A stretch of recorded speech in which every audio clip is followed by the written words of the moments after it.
Discarded peanut shells can also be transformed into black gold and unlock the code of wealth. Peanut shell carbonization is a green technology that converts agricultural waste into high-value-added products. It integrates resource utilization, environmental protection, and economic benefits, and has unique advantages in the field of biomass carbonization. Peanut shells are a byproduct of peanut processing. They are widely sourced, low in price, and far more economical than other biomass raw materials. Investing in peanut shell carbonization has low cost and high returns. Peanut shells are rich in cellulose, hemicellulose, and lignin.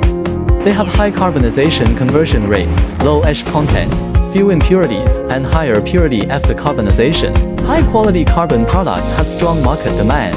Carbonization of peanut shells can produce high-value-added products such as biochar and activated carbon, which can be used in soil improvement, pollution remediation, water treatment, and other fields. At the same time, gas and liquid products can be recycled, resulting in high resource utilization and huge profit margins. Beston carbonization technology reduces pollution emissions, has high energy efficiency, and has a calorific value close to that of wood charcoal.